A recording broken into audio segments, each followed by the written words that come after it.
Halo, perkenalkan nama saya Nidesa Putu Cynthia Dewi.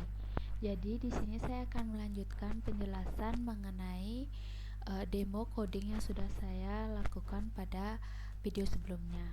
Jadi pada video sebelumnya itu saya membuat coding CRUD menggunakan GUI dan koneksi ke database.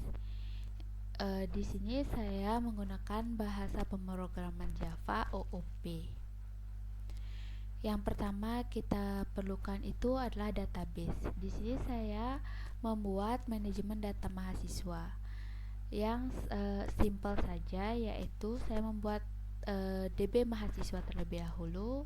DB itu artinya database mahasiswa, lalu membuat satu tabel yaitu tb_user, di mana ini berisi ID yang auto increment, lalu ada NIM, nama, jenis kelamin, jurusan, dan IPK. Selanjutnya pada mahasiswa, pada project saya membuat sebuah kelas mahasiswa di mana saya membuat atribut name, nama, jenis kelamin, dan jurusan yang bertipe data string. Saya juga membuat atribut IPK yang bertipe data double. Di sini atributnya saya setting privat, jadi hanya bisa diakses pada kelas ini saja. Dan jika ingin mengaksesnya dari luar, perlu menggunakan getter atau setter.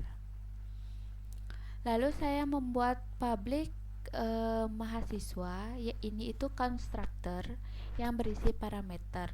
Jadi ini akan dipanggil, konstruktor ini akan dipanggil jika kita membuat objek mahasiswa baru. Dan konstruktor ini juga digunakan untuk menyimpan data. Lalu setiap atribut itu memiliki setter dan getter masing-masing, di mana getter ini berfungsi untuk mengambil nilai dan setter ini berfungsi untuk mengubah nilai.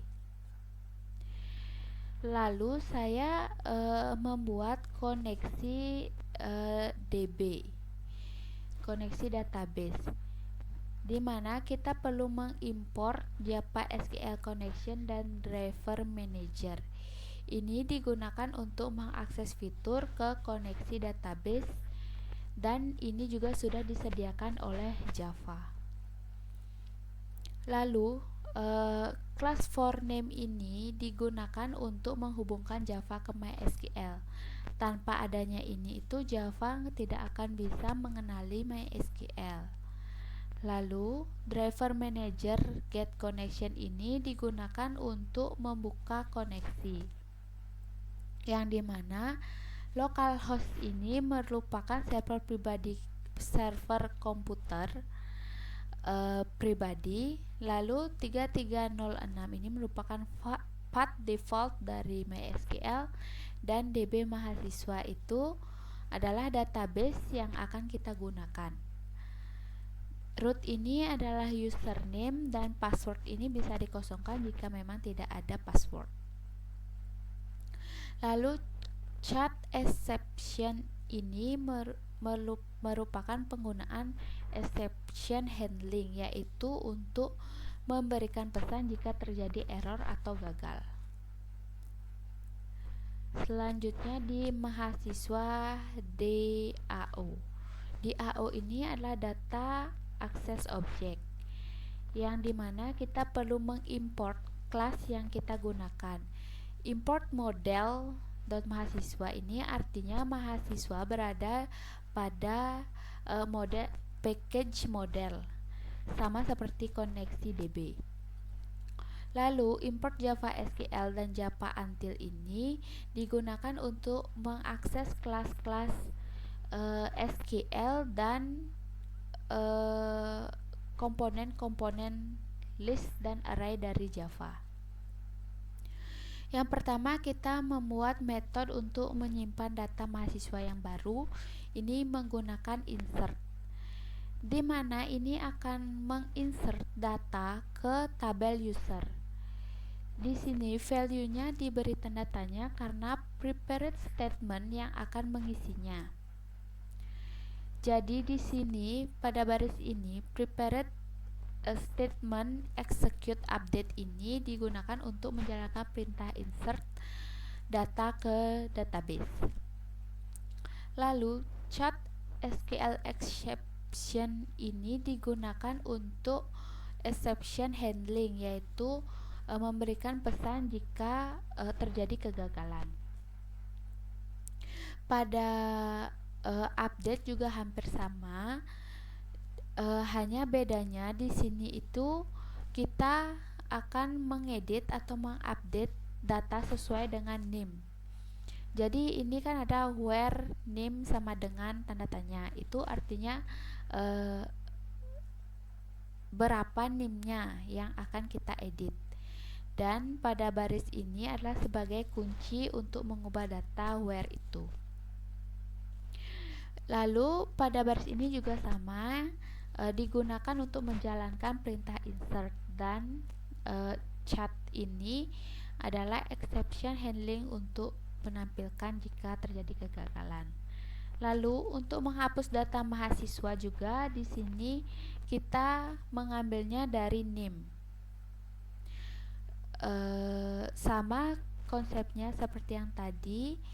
Di sini kita akan menghapus data itu sesuai dengan name yang kita pilih, dan juga ada exception handling untuk menampilkan gagal. Lalu di sini adalah public list mahasiswa get all.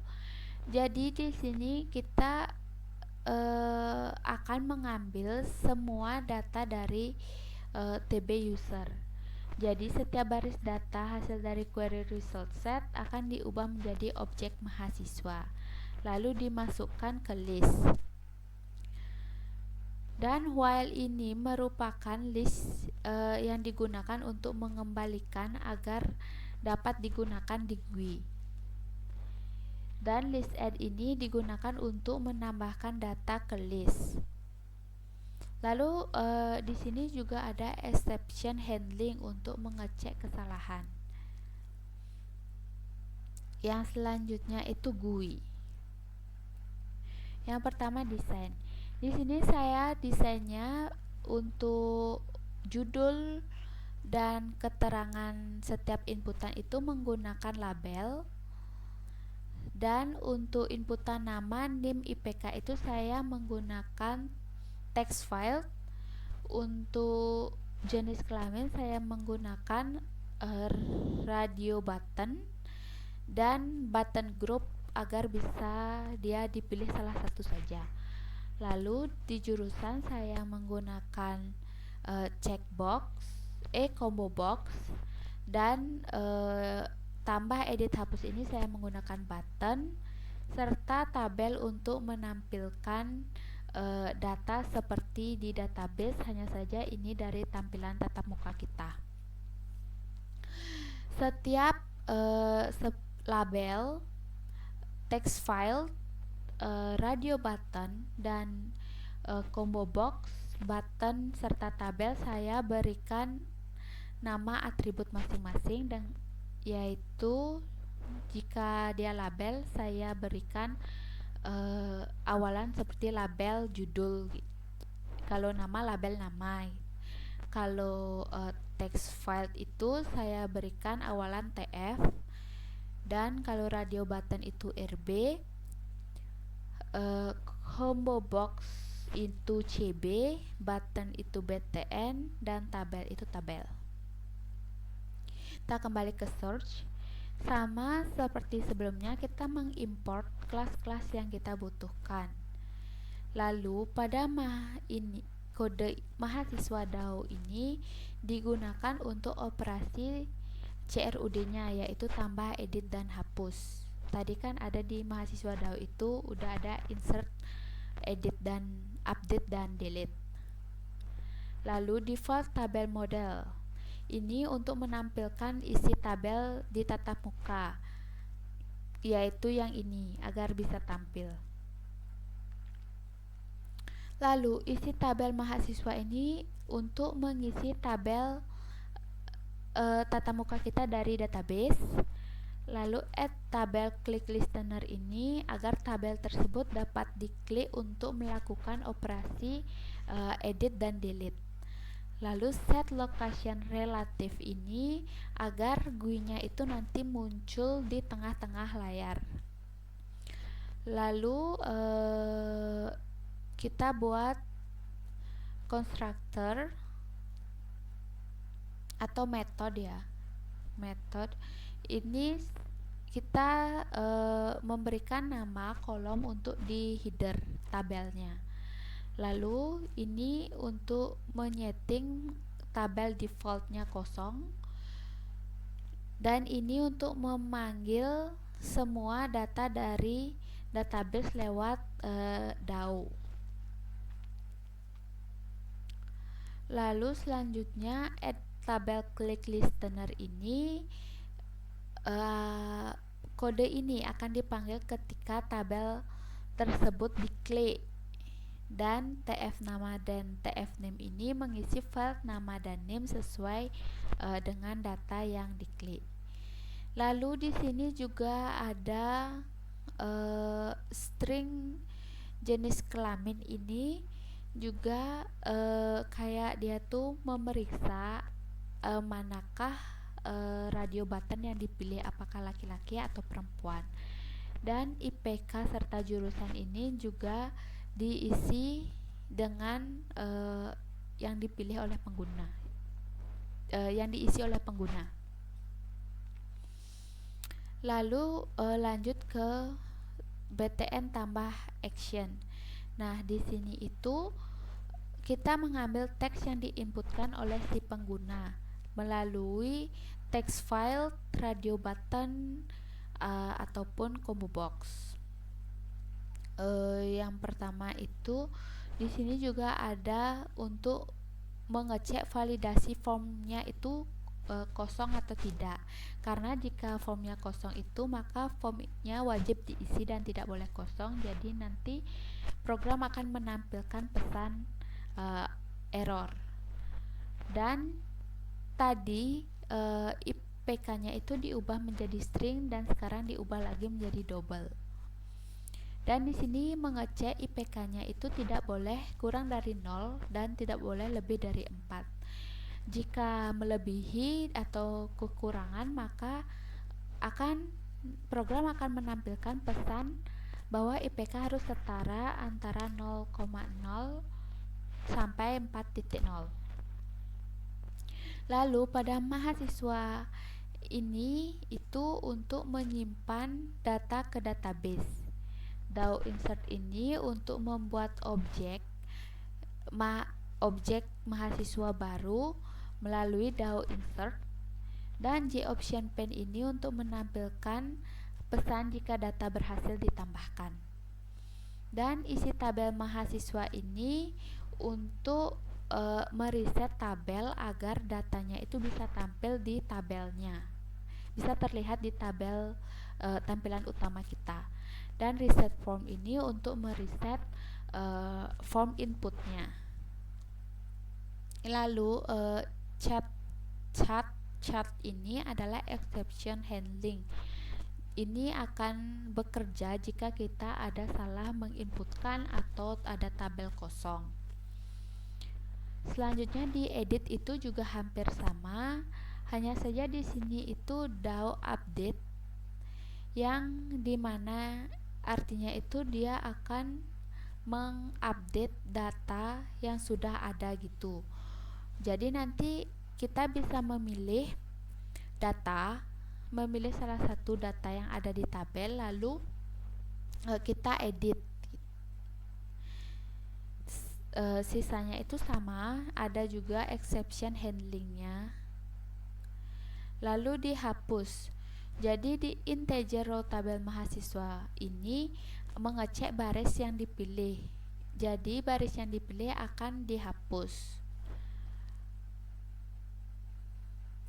Nah, sekian saja penjelasan singkat mengenai desain program yang saya buat.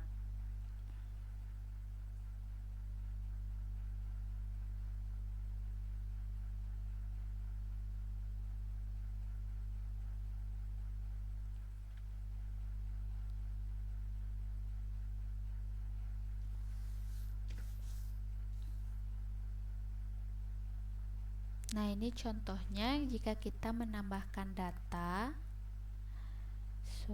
harusnya desa deh.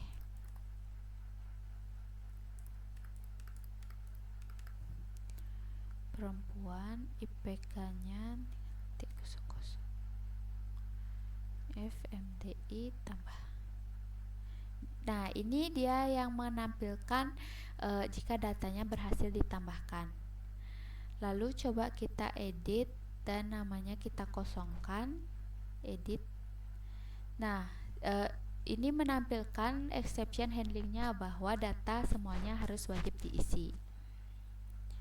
Kita ganti jadi 1.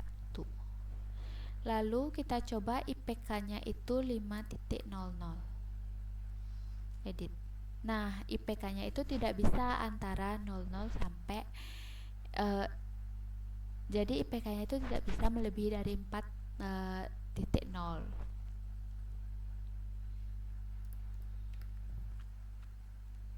Nah, ini jika data berhasil diupdate. Lalu jika menghapus data, jadi kita harus memilih datanya terlebih dahulu. Jika kita langsung menghapus, maka dia akan menampilkan bahwa kita harus memilih datanya terlebih dahulu. Nah, kita coba pilih, kita klik, lalu hapus. Nah, jadi program ini sudah sesuai dengan yang diminta, yaitu bisa melakukan CRUD, ada tampilan GUI dan koneksi ke database, serta ada exception handlingnya, yaitu menampilkan pesan jika terjadi error. Selanjutnya saya melakukan analisis yang diminta dari program saya. Yang pertama, apakah Japaswing ini sudah mencukupi untuk membuat program GUI? Menurut saya sudah sangat mencukupi, karena di sini pada program saya ini saya sudah menggunakan label, text file, radio button, combo box, button, tabel itu dan seperti yang kita lihat tadi bahwa programnya itu berjalan dengan sangat baik. Jadi di sini juga saya menggunakan J-Option Pane untuk menampilkan pesan-pesan jika berhasil atau gagal. Jadi dapat disimpulkan bahwa Japaswing ini sudah mencukupi untuk membuat program GUI. Lalu yang kedua itu, apakah Japaswing dan event listener itu berhubungan? Tentu saja sangat berhubungan ya, karena ibaratnya itu komponen-komponen Japaswing itu bisa berfungsi jika ada event listener. Contohnya itu pada tabel pada button tambah. Nah, dia di sini ada action performed, action event. Itu adalah event listener. Di sini berfungsi agar si button tambah itu dapat merespon tindakan dari si pengguna. Dan event listener ini akan menjalankan kode jika mendapatkan aksi dari pengguna, seperti menekan tombol atau mengklik tabel.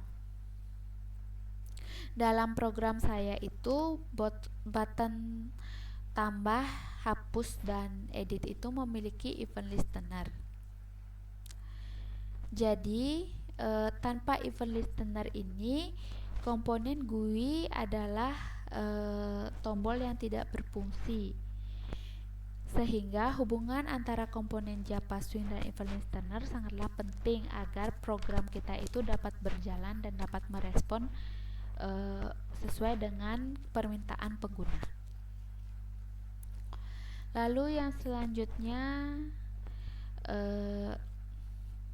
pada program saya ini menggunakan layout, yaitu group layout. Ini group layout.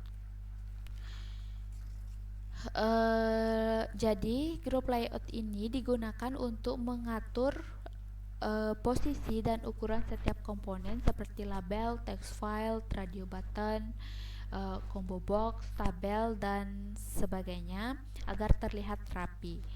Yang dimana grup layout ini memiliki kelebihan, dia itu bisa menyesuaikan posisi komponen ketika ukuran layar atau jendela diubah.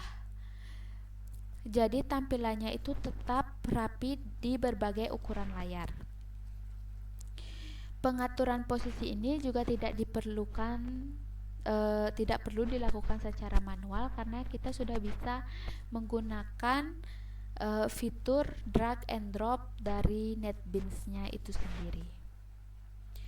Nah, pada layout manager yang saya gunakan di program ini kan group layout yang sudah otomatis tersedia di NetBeans ketika kita mendesain GUI-nya atau mendesain formnya. Jadi group layout ini menyusun komponen itu secara horizontal dan vertikal dengan rapi sehingga dapat menyesuaikan jendela dan layar ketika diubah seperti yang saya bilang tadi. Jadi dibandingkan dengan layout yang lain seperti flow layout dan grid layout, di mana flow layout ini menyusun dari kiri ke kanan seperti teks biasa, dan group layout ini membagi form menjadi kotak-kotak yang berukuran sama. Jadi menurut saya group layout ini lebih fleksibel dan cocok serta bagus digunakan untuk form tampilan manajemen data seperti yang saya buat ini. Jadi sekian saja penjelasan singkat mengenai demo coding dan hasil analisis. Jika ada salah kata, saya mohon maaf yang sebesar-besarnya, dan jika ada yang kurang dimengerti bisa tanyakan di kolom komentar. Bye bye.